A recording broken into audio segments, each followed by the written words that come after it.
It's mid-semester and you've got that one class that's really kicking your butt and you're afraid you might fail. You're trying to decide between withdrawing from the class or continuing on and taking that F. But either way, you're afraid on how the VA is going to respond to what you ultimately do here.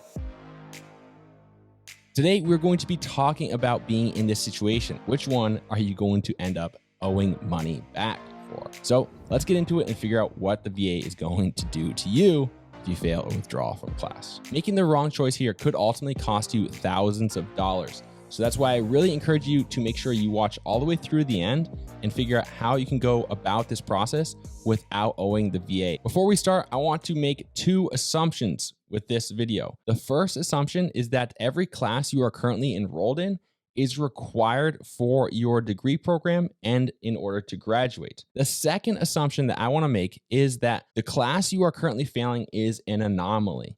You are not failing out of every class you take, and this is just one class that you're struggling with and you're not on any kind of academic probation.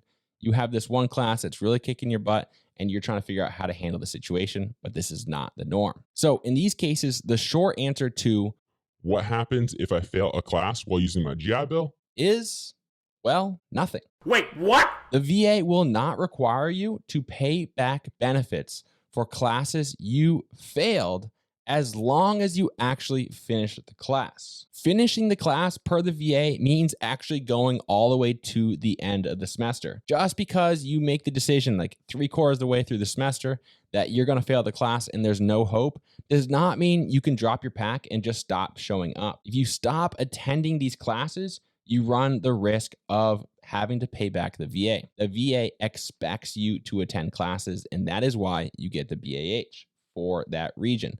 So make sure that even if you're going to fail a class, you commit to staying all the way through to the end to ensure you don't owe anything back. If you continue to attend the class and still fail at the end of the semester, the VA will not penalize you. And even better yet, they will allow you and pay for you to retake that same class the next semester. However, once you start retaking classes, you need to start paying special attention to your academic progress and the number of months of remaining GI Bill benefits. Once you fail and retake a class using your GI Bill, you've then used 2 semesters worth of GI Bill to complete less than 2 semesters worth of credits. If this trend continues, you run the incredible risk of actually running out of GI Bill benefits before you actually graduate with your degree. Similarly, if this trend continues, you'll be required to take heavier semester loads in order to ensure that you graduate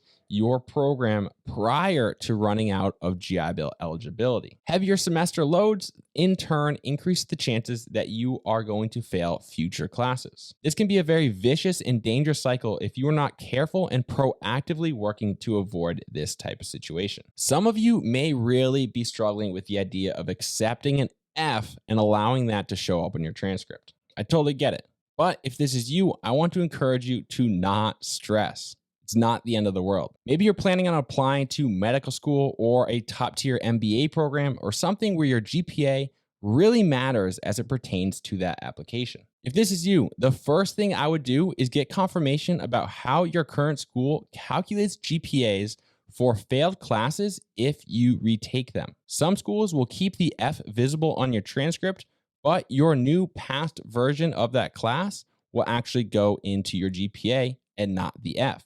Other schools will just average the two together, so it minimally affects your GPA. So don't jump to assuming that your GPA and your career goals are doomed. Find out what your school does in this scenario and go from there.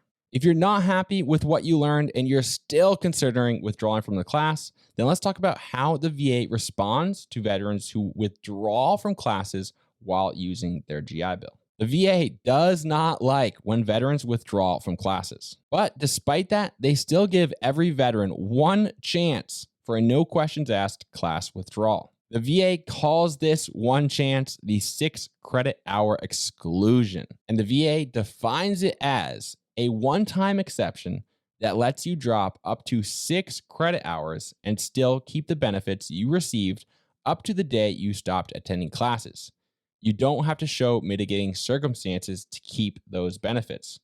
You can use this 6 credit exclusion rule only once, even if you drop fewer than 6 credits. So you can't use it to drop 3 credits, then use it a second time to drop 3 more credits. I made a video about the time I learned about the 6 credit exclusion rule, a day late and $12,000 short.